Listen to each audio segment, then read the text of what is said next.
This religious freedom, the practical implementation of religious freedom through projects, policies, and programs in a concrete way, is different from the abstract ideal of religious freedom.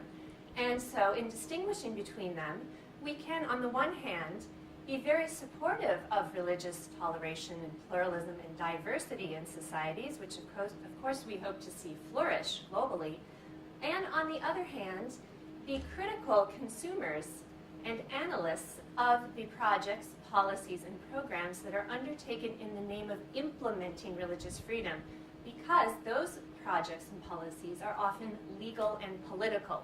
And whenever, as we've heard in this interesting workshop, whenever we have states, governments, major important authorities that are hierarchical and centralized, we have politics.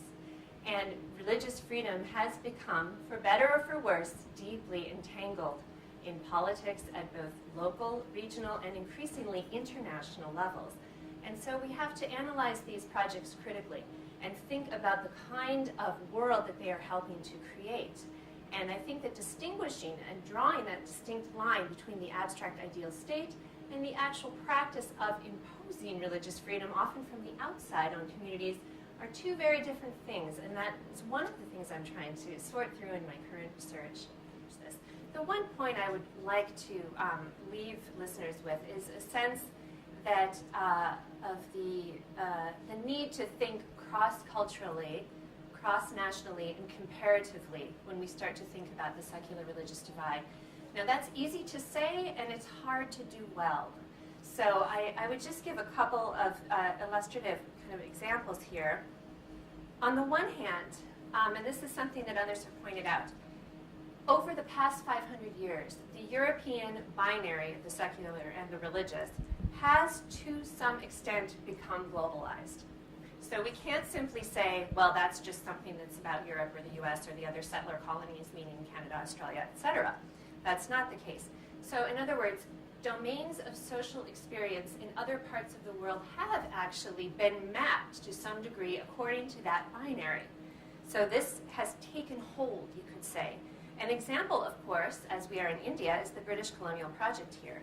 And Jacob de Rover has shown that British colonial reforms in India actually induced Hindu traditions to internalize a particular divide, a particular Protestant-Christian division between the religious, the secular, and the falsely religious, which was then pushed aside.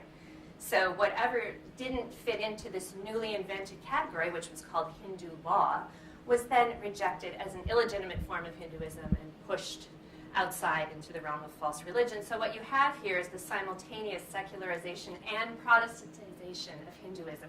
Now that process is simply not captured by saying, is it secular or religious? It doesn't get you where you need to go. You need to unpack the specific context, the specific history, the politics of how, as I was saying, these words travel, become then socially and politically instantiated in different parts of the world, take root, and are also transformed through this process as well. And Turkey is another interesting case where, particularly in the US, but elsewhere as well, we tend to think of Turkey as a secular state, and it is often heralded and celebrated as a model Muslim majority country. And in the wake of the Arab Spring, we've been hearing more and more of these kinds of narratives that Turkey serves as the model, right? So we think of Turkey as secular, but what this means in practice, and here I draw in part on Andrew Davison's work, is we have less of a disestablishment of Islam than rather a different establishment of Islam under Kemalism. So it is not so much that the state withdrew into an entirely separate sphere, as we think of when we think of the word secular. But the Turkish state still draws this important line between the religious and the non-religious. They are still the arbiter in that sense. Religious education, overseeing the country's mosques. And there have been, of course, interesting shifts in the past 10 years, since 2002, roughly, with the rise of the AKP, the Justice and Development Party in Turkey. But it is still a question of reworking the Kemalist settlement, which has a very particular relationship to religion that is not really separationist.